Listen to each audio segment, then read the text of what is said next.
ಮುಂದ್ಗಡೆ ಇರೋ ಸೈಡಿಗೆ ಬನ್ನಿ. ಈ ಸಂಸ್ಥೆಯ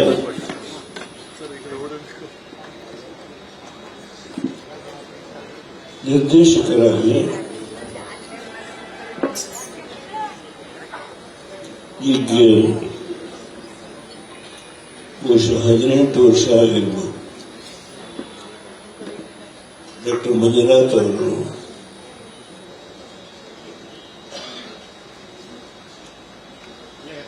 ಒಬ್ಬ ಡೈರೆಕ್ಟರ್ ಆದಾಗ ಅಥವಾ ಒಂದು ಭಾಗದ ಅವರು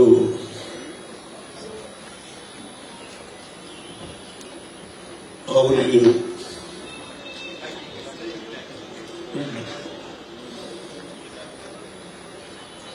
ಈ ಸಂಸ್ಥೆಯಲ್ಲಿ ಒಬ್ಬ ಡಾಕ್ಟರ್ ಆಗಿ ಸ್ಪೆಷಲಿಸ್ಟ್ ಆಗಿ ಸೇರಿದಾಗ ಆ ಅನುಭವವನ್ನು ನಾನು ಈ ಸಂದರ್ಭದಲ್ಲಿ ವಿಶ್ಲೇಷಣೆ ಮಾಡಲಿಕ್ಕೆ ಹೋಗಲ್ಲ. ಆ ಸಂಸ್ಥೆ ಹೇಗಿತ್ತು,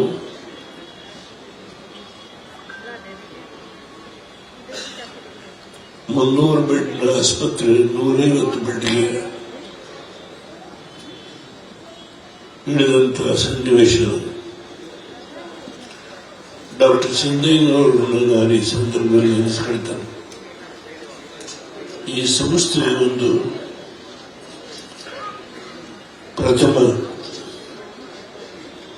ಬುನಾದಿಯನ್ನು ಹಾಕಿದಂಥವರು ಡಾಕ್ಟರ್ ಸಿಂಧಯ್ಯನವರು. ಅವರು ಮಂಜುನಾಥ್ ಅವರ ಬಗ್ಗೆ ತುಂಬಾ ಪ್ರೀತಿ. ಇಡೀ ಹಿಂದೂಸ್ತಾನದಲ್ಲಿ ಇಲ್ಲ, ಸೌತ್ ಏಷ್ಯಾದಲ್ಲಿ ಇಲ್ಲ ಅಂತ ನನ್ನ ಭಾವನೆ. ನಮ್ಮ ಗೌರವಾನ್ವಿತ ಮಂತ್ರಿಗಳು ಮಾತನಾಡುವಾಗ ನಾನು ನೋಡ್ತೇನೆ. ಅವರು ಬಂದು ಈ ಸಭೆಯಲ್ಲಿ ಭಾಗವಹಿಸಿ ಅವರು ಮಾತನಾಡಿದಂಥ ಮಾತನ್ನು ನಾನು ಅವರ ಬಗ್ಗೆ ತುಂಬಾ ಅಭಿಮಾನ ಹೇಳ್ತೇನೆ. ಅಂದಿರದ ದಿನವನ್ನು ನೆನೆಸಿಕೊಂಡಾಗ ಶ್ರೀಮಾನ್ ರೆಡ್ಡಿ ಅವರ ಈ ಸಂಸ್ಥೆ ಯಾವ ಮಟ್ಟದಲ್ಲಿತ್ತು ಅನ್ನೋದನ್ನು ನೀವೇ ಇವತ್ತು ವೈದ್ಯಕೀಯ ಶಿಕ್ಷಣ ಮಂತ್ರಿಗಳಾಗಿ ಎದುರಿಸಿ ಹಿಂದಿನ ಎಲ್ಲಾ ವಿಷಯಗಳನ್ನು ಸೂಕ್ಷ್ಮವಾಗಿ ಯೋಚನೆ ಮಾಡಬಹುದು, ತಿಳ್ಕೊಳ್ಳಬಹುದು.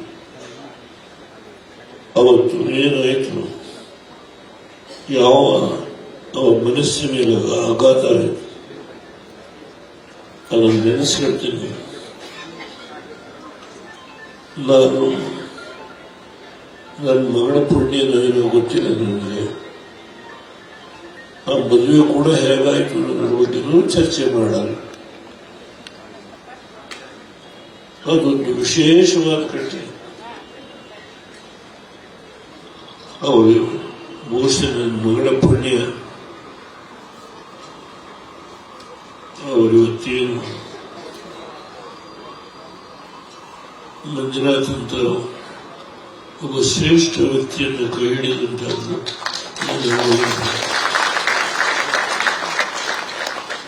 ಇವತ್ತು ಅವತ್ತ ನೀರು ಮಾತು ಹೇಳಿದ್ರೆ ಬಡವರಿಗೋಸ್ಕರ ಸೇವೆ ಮಾಡಬೇಕಾದ್ರೆ ನೀನು ಇಲ್ಲೇ ಉಳಿಬೇಕಪ್ಪ. ಇವತ್ತು ನೋವಿರ್ಬೋದು ನಿಮಗೆ, ಮುಂದೆ ಒಳ್ಳೆ ದಿನ ಬರ್ಬೋದು, ನೀನು ಇರಬೇಕು ಅಂತ ಹೇಳಿದಂಥ ಮಾತನ್ನ ಅವರು ಪುರಸ್ಕರಿಸಿ ಬೆಳಗ್ಗೆ ಅಂತ ಹೇಳಿದ್ರು. ನಾವು ಹೋಗಲ್ಲ, ಇಲ್ಲೇ ಇರ್ತೇವೆ. ಇವತ್ತು ಹೆಮ್ಮೆ ಇದೆ ನನಗೆ, ಹೆಮ್ಮೆ. ನನ್ನ ಅಳಿಯ ಮಂಜುನಾಥ್ ಅವರ ಬಗ್ಗೆ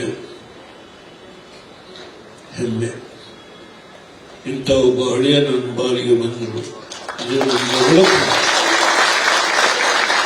ಇಡೀ ಹಿಂದೂಸ್ತಾನದಲ್ಲಿ ಅವರಿಗೆ ಪದ್ಮಶ್ರೀ ಪ್ರಶ್ನೆ. ಅವರು ಹೇಳಿದರು, ನಾನು ಯಾರತ್ರಲ್ಲೂ ಹೋಗಲ್ಲ,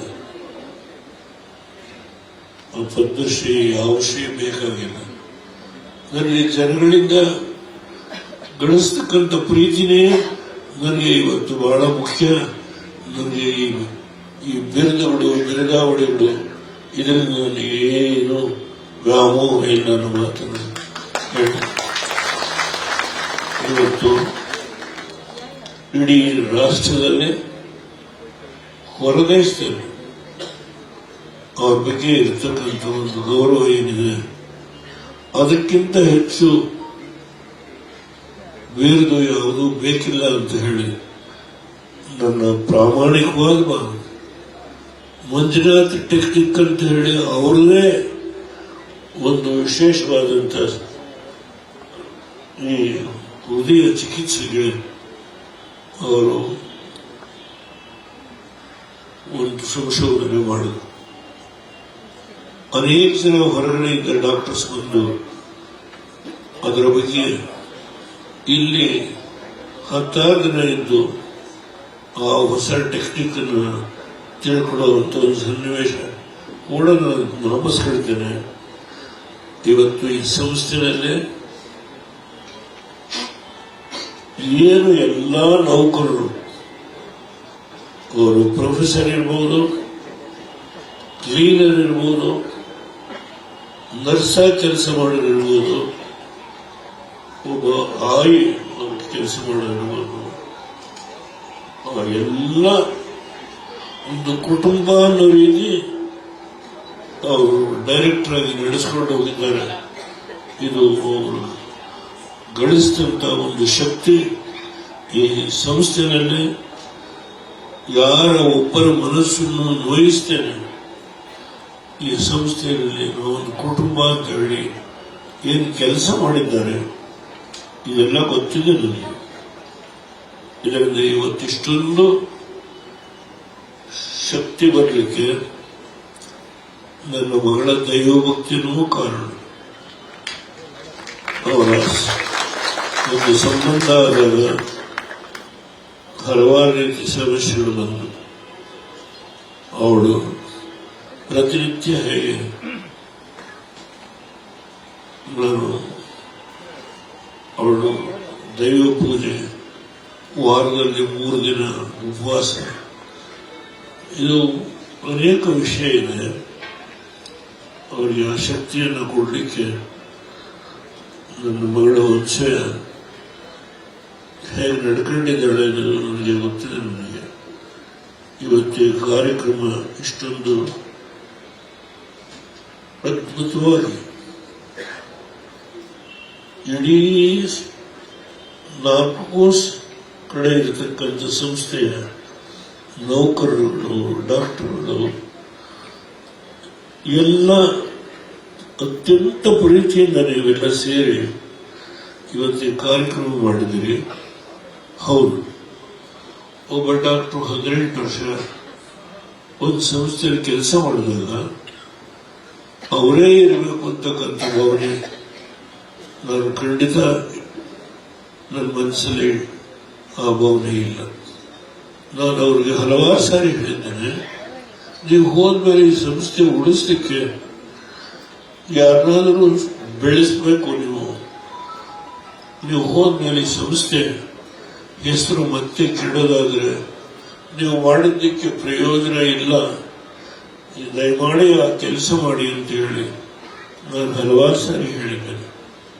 ಇವತ್ತು ಈ ಸಂಸ್ಥೆ ಉಳಿಸ್ಕೊಂಡು ಹೋಗ್ತಕ್ಕಂಥದ್ದು, ಇದರ ಶ್ರೇಯಸ್ಸು ಇದೇ ರೀತಿ ಇಡೀ ರಾಷ್ಟ್ರದಲ್ಲಿ ಇದರ ಕೀರ್ತಿ ಏನು ಇವತ್ತು ಸೌತ್ ಏಷ್ಯಾದಲ್ಲಿ ಇದೆಯೋ ಇದನ್ನು ಉಳಿಸ್ಕೊಂಡು ಹೋಗೋದಕ್ಕೆ ಮುಂದೆ ಬರ್ತಕ್ಕಂಥ ಡಾಕ್ಟರ್ಗೆ ಆ ಭಗವಂತ ಶಕ್ತಿ ಕೊಡಲಿ ಅಂತ ಹೇಳಿ ನಾನು ಈ ಸಂದರ್ಭದಲ್ಲಿ ಪ್ರಾರ್ಥನೆಯೂ ಮಾಡ್ತೇನೆ.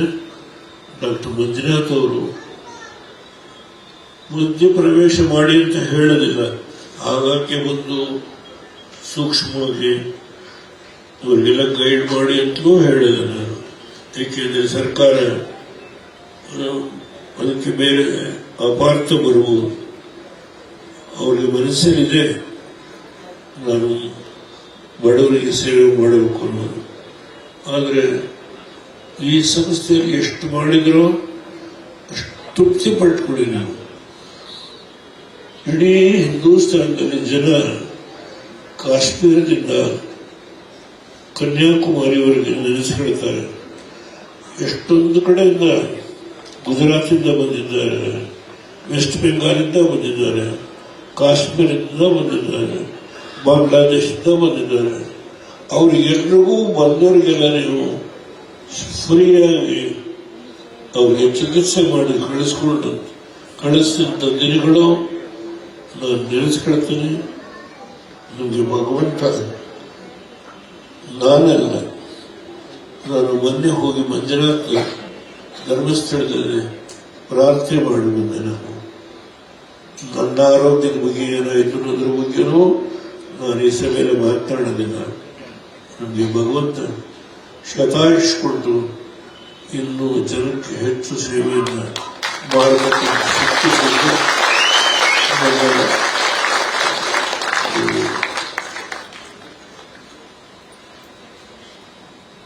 ಈ ಕಾರ್ಯಕ್ರಮದಲ್ಲಿ ಭಾಗವಹಿಸಿದ್ದು ಒಂದು ಹೆಮ್ಮೆ ನನಗೆ. ಕಣ್ಣು ತುಂಬ ನೋಡಿದ್ದೇನೆ. ನಾನು ನನ್ನ ಶ್ರೀಮತಿಯರು, ನನ್ನ ಶೈಲ ಮುಂಚೆನೆ ಓಡುವನು, ಕಣ್ಣು ತುಂಬ ನೋಡಿದ್ದೇನೆ. ತುಂಬ ಆನಂದ. ಇದನ್ನು ನೆನೆಸ್ಕೊಳ್ತೇನೆ ಜೀವನದಲ್ಲಿ. ನನಗೀಗ 91 ವಯಸ್ಸು. ಇದಕ್ಕಿಂತ ಇನ್ನೇನು ನನಗೆ ಹೆಮ್ಮೆ ಬೇಕಾಗಿದೆ. ನನಗೆ ಯಾವ ಆಸ್ತಿ ಅಂತ ಹೇಳಿದ್ರೆ, ನನ್ನ ಆಸ್ತಿ ಅಂತ ಹೇಳಿದ್ರೆ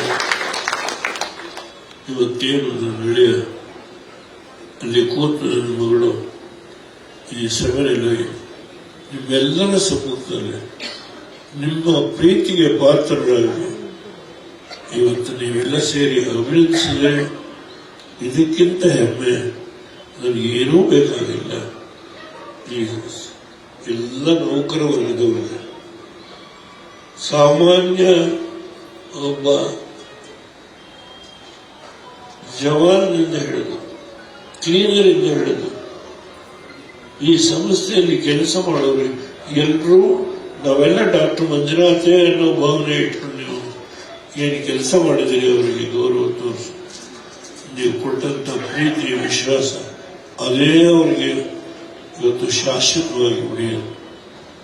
4 ಸಂಸ್ಥೆಗಳದ ಫೋಟೋ ನೋಡಿ ಅವರೇನು ಮಾಡಿದ್ದಾರೆ, ಹೇಗೆ ಮಾಡಿದ್ರು. ಈ ಒಂದು ಆಸ್ಪತ್ರೆಯನ್ನು ಒಡಿಬೇಕು ಅಂತ ಹೇಳಿ ಮೆಟ್ರೋ ಸಂಸ್ಥೆ ತೀರ್ಮಾನ ಮಾಡಿದ್ರು. ಆದರೆ ಅದನ್ನು ಉಳಿಸೋಕ್ಕೆ ಎಷ್ಟು ಪ್ರಯತ್ನ ಮಾಡಿದ್ರು ಅದೆಲ್ಲ ಜ್ಞಾಪಕದಲ್ಲಿದೆ. ಶ್ರೀಮಾನ್ ರಂಗನಾಥ್ ಅವರು ಅವತ್ತು ಚೀಫ್ ಸೆಕ್ರೆಟರಿ ಅಂತ ತಗೊಳ್ಳುತ್ತೆ. ಅವರಿಲ್ಲದೆ ಇದ್ರೆ ಈ ಆಸ್ಪತ್ರೆ ಒಡೆಯೋರು. ಅದನ್ನು ನಿಲ್ಲಿಸ್ತಕ್ಕಂಥದ್ದಕ್ಕೆ ಮಂಜುನಾಥ್ ಏನು ಶ್ರಮ ಪಟ್ಟಿದ್ದಾರೆ. ಒಂದೊಂದು ನಾನು ಹೇಳಿದ್ದೇನೆ. ತುಂಬಾ ಮಾತನಾಡೋಕೆ ಹೋದ್ರೆ ದೇವೇಗೌಡರು ಅವರ ಅಳಿಯನ ಬಗ್ಗೆ ತುಂಬಾ ಮಾತನಾಡ್ತಾರೆ ಅಂತ ಒಂದು ಕಲ್ಪನೆ ಬರಬಹುದು. ಈಗ ಸಾಕಷ್ಟು ಗೌರವಾನ್ವಿತ ಮಂತ್ರಿಗಳಾದ ಶ್ರೀಮಾನ್ ರೆಡ್ಡಿಯವರು ಮಾತನಾಡುತ್ತಾರೆ. ಅವರು ಈ ಸಮಾರಂಭಕ್ಕೆ ಬಂದು ಇಷ್ಟು ಕಾಲವನ್ನು ವಿನಿಯೋಗ ಮಾಡಲಿಕ್ಕೆ ಅವಕಾಶ ಮಾಡಿಕೊಟ್ಟಿದ್ದಾರೆ.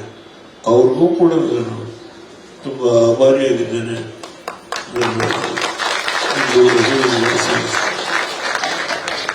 ಹೆಚ್ಚು ಮಾತನಾಡಲಿಕ್ಕೆ ಹೋಗೋದಿಲ್ಲ. ನಾನು ಒಂದೇ ಮಾತನ್ನು ಹೇಳಿದೆ, ಅವ್ರು ಕೂತ್ಕೊಳ್ಳೋದಿಲ್ಲ. ಅವ್ರು ಕೂತ್ಕೊಳ್ಳೋದಕ್ಕೆ ಯಾರಾದ್ರೂ ತಿಳ್ಕೊಂಡ್ರೆ ತಪ್ಪು. ಯಾಕೆ ಅಂತ ಹೇಳಿದ್ರೆ ನಾನು ಹಳೆಯ ಒಂದು ಹೆಮ್ಮೆ. ಅವರಿನ್ನೂ DM ಮಾಡಿ ಮಂಗಳೂರಿಂದ ಬಂದ ಮೇಲೆ ನಾನು ಅಲ್ಲೇ ಮರೆಯೋರು. ನಾನು ಬರೋಣ ಹೇಳಿದೆ, ಯಾರಾದರೂ ಫೋನ್ ಮಾಡಿದ್ರೆ ಇವರು ರಿಕ್ಷಾ ತಗೊಂಡು ಓಡೋರು ಕಾರಿತ್ತು. ನನಗೆ ಭಯ, ಸ್ವಲ್ಪ ವ್ಯತ್ಯಾಸಗಳಿತ್ತು. ಆಗ ಒಬ್ಬರೇ ಹೋಗ್ತಾರಲ್ಲ, ಏನಪ್ಪ ಏನಾದರೂ ಗತಿ ಅನ್ನೋ ಭಯ. ಅದು ಕಾರಣ ಬೇಕಾದಷ್ಟಿದೆ. ಅಂತ ಸನ್ನಿವೇಶದಲ್ಲಿ ತನ್ನ ಒಂದು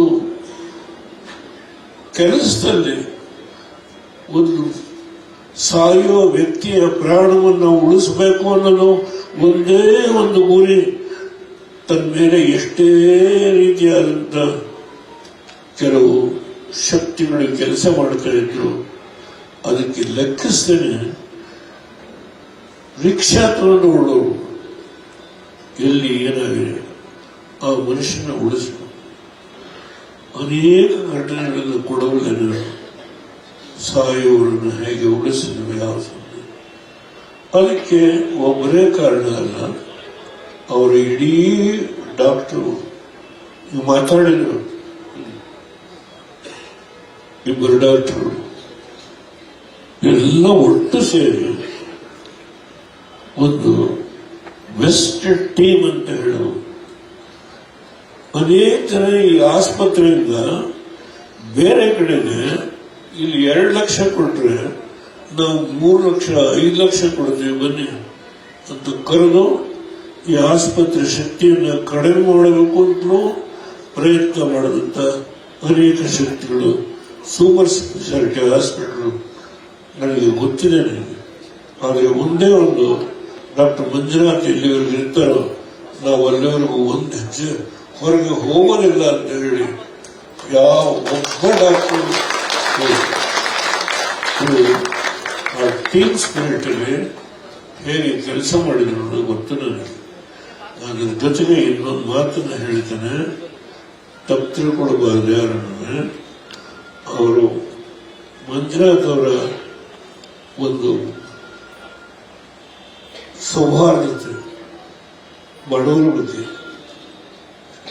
ಮಾನ್ಯ ಮಂತ್ರಿಗಳಿಗೆ ಮಾತು ಹೇಳ್ತೀನಿ ಸರ್, ಈ ಆಸ್ಪತ್ರೆಗೆ ಅಡ್ಮಿಟ್ ಆಗಬೇಕಾದ್ರೆ ರೋಗಿ 2,500 ರೂಪಾಯಿ ಕೊಡಬೇಕಾದ್ರೆ ರೋಗಿ 2,500 ರೂಪಾಯಿ ಕೊಡಬೇಕಾಗಿ ಇವರು ಯಾವಾಗ ಡೈರೆಕ್ಟರ್ ಆಗಿ ಮರು ಕ್ಷಣದಲ್ಲಿ ಇಲ್ಲಿ ಡಾಕ್ಟರ್ಸ್ ಇದ್ದಾರೆ ಕಿತಾಕಿ ಗೊತ್ತಿದ್ದು ಮೊದಲು ಪ್ರಾಣ ಉಳಿಸಿ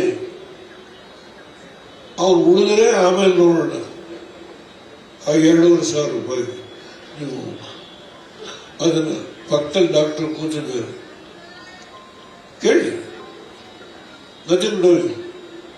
ಅದಕ್ಕೆ ಆಮೇಲೆ ಈ ಎಮರ್ಜೆನ್ಸಿ ಒಂದು ವಿಭಾಗನ ಪ್ರತ್ಯೇಕವಾಗಿ ಬಂದ ತಕ್ಷಣ ಒಳಗಡೆ ಕರ್ಕೊಂಡು ಹೋಗ್ಬೇಕು, ಪರೀಕ್ಷೆ ಮಾಡಬೇಕು, ಅವನ್ನ ಉಳಿಸಿ ಆಮೇಲೆ ನೋಡೋಣ. ಇದು ಸತ್ಯ.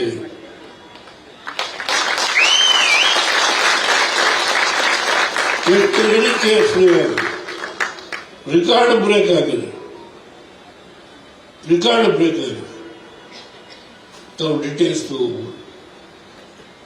ಇಡೀ ರಾಷ್ಟ್ರದಲ್ಲಿ ಯಾವ ಆಸ್ಪತ್ರೆ ರೆಕಾರ್ಡ್ ಬಡವರು, ಬಹುಶಃ ಬಡವರಿಗೋಸ್ಕರ ಇವತ್ತು ಸ್ವಲ್ಪ ನಿಧಿಯನ್ನು ಕಲೆಕ್ಟ್ ಮಾಡಿ ಇಟ್ಟಿರ್ಬೋದು ಈ ಸಂಸ್ಥೆಯಲ್ಲಿ. ನನಗೆ ಅದರ ಡೀಟೇಲ್ಸ್ ಹೇಳಲಿಕ್ಕೆ ಹೋಗಲ್ಲ. ಸರ್ಕಾರ ಎಷ್ಟೇ ಕೊಟ್ಟರು ಕೊಡದೇ ಇರಲಿ, ಶೆಡ್ಯೂಲ್ ಕಾಸ್ಟ್ಗೆ ಫ್ರೀ ಆಗಿ ಒಂದು ಹೊಸ ಕಾನೂನೇ ಮಾಡಿಸಿ. ತುಂಬಾ ವಿಷಯ ಹೇಳಬಹುದು, ಅದನ್ನು ದಯಮಾಡಿ ಅನ್ಯತಾ ತುಂಬಾ ಹೆಚ್ಚು ಮಾತಾಡಿದ್ರೆ ಇವತ್ತು ನೀವು ಬಂದು ಈ ಕಾರ್ಯಕ್ರಮದಲ್ಲಿ ಇಷ್ಟೊಂದು ಕಾಲ ಕೊಟ್ಟಿದ್ದೀರಿ. ಮಾನ್ಯ ಗೌರವ ಮುಖ್ಯಮಂತ್ರಿಗಳಿಗೆ ನಾನು ತುಂಬಾ ಆಭಾರಿ. ಡಾಕ್ಟರ್ ಮಂಜುನಾಥ್ ಅವರು ನನ್ನ ಮಗಳು ಮಾತಾಡಿದ್ದಾರೆ. ಮಂಜುನಾಥ್ ಅವರು ಬಹುಶಃ ಮಾತಾಡ್ತಾರೆ ಅಂತ ಕಾಣುತ್ತೆ. ಅವ್ರ ಮಾತು ಅಂದ್ರೆ ಅವ್ರು ಡಾಕ್ಟರ್ ಅಲ್ಲ, ರಾಜಕಾರಣಿನೂ ಅಲ್ಲ. ತುಂಬಾ ಕಷ್ಟ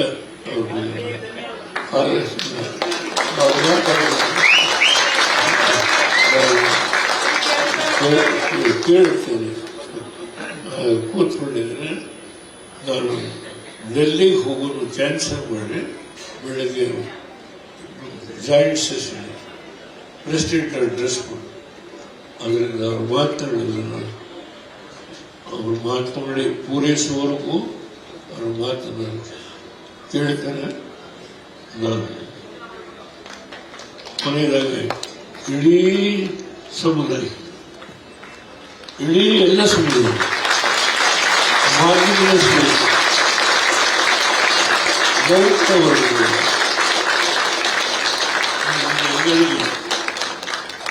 ತಾಯಿ ಸುಮ್ಮಮ್ಮ ಅವರ ಮಗ ಡಾಕ್ಟರ್ ಮಂಜುನಾಥ್, ಧರ್ಮಸ್ಥಳದ ಮಂಜುನಾಥ್ ಅವ್ರ ತಂದೆ ಹೋಗಿ ಪ್ರಾರ್ಥನೆ ಮಾಡಿ ಮಂಜುನಾಥ್ ಅವರ ಜನರಾಯಿತು. ಅದಕ್ಕೆ ಅವರಿಗೆ ಮಂಜುನಾಥ್ ಅಂತ ಹೆಸರು. ಅವರೊಬ್ಬ ಪುಣ್ಯವಂತ. ಅವರಿಗೆ ಡಾಕ್ಟರ್ ಮಂಜುನಾಥ್ ಶತಾಯು ಧರ್ಮಸ್ಥಳದ ವಿಘ್ನೇಶ್ವರ ತಾಯಿ ನಾನು ಮೊನ್ನೆ ಪ್ರಾರ್ಥನೆ ಮಾಡ್ಕೊಂಡು ಬಂದು ಅವರಿಗೆ ಶತಾಯು ಆಗಲಿ, ಅವ್ರ ಕೈನಾಯಿ ದೇಶಕ್ಕೆ ಏನೇನು ಸೇವೆ ಮಾಡಬೇಕು ಅನ್ನೋದು ಅದು ಭಗವಂತನ ಇಚ್ಛೆ ಅಂತ ಒಂದು ಶಕ್ತಿ ಬರಲಿ ಅಂತೇಳಿ ನಾವು ಪ್ರಾರ್ಥನೆ ಮಾಡಿ ಮಂಜುನಾಥ್ನಲ್ಲಿ ಡಾಕ್ಟರ್ ಮಂಜುನಾಥ್ ಶತಾಯು ಆಗಬೇಕು ಅಂತೇಳಿ ಧರ್ಮಸ್ಥಳದ ಮಂಜುನಾಥ್ ಆ ತಾಯಿನಲ್ಲಿ ಪ್ರಾರ್ಥನೆ ಮಾಡಿದ್ದೇನೆ. ಅವರಿಗೆ ಶುಭ ಆಗಲಿ. ನಿಮ್ಮೆಲ್ಲರ ಪರವಾಗಿ ನಾನೊಬ್ಬ ಸಾಮಾನ್ಯ ಪ್ರೇಕ್ಷಕನಾಗಿ ನಿಮ್ಮೆಲ್ಲರ ಪರವಾಗಿ ನಾನು ಈ 4 ಮಾತುಗಳನ್ನು ಆಡಿದ್ದೇನೆ. ನೀವು ಅವಕಾಶ ಕೊಟ್ಟರೆ ನಾನು ನಿಮಗೆ ತುಂಬ ಆಭಾರಿಯಾಗಿದ್ದೇನೆ. ನಮಸ್ಕಾರ. ನ್ಯೂಸ್ ಫಸ್ಟ್ ನಿರ್ಭೀತಿಯಿಂದ ನಿಮ್ಮ ಪರವಾಗಿ.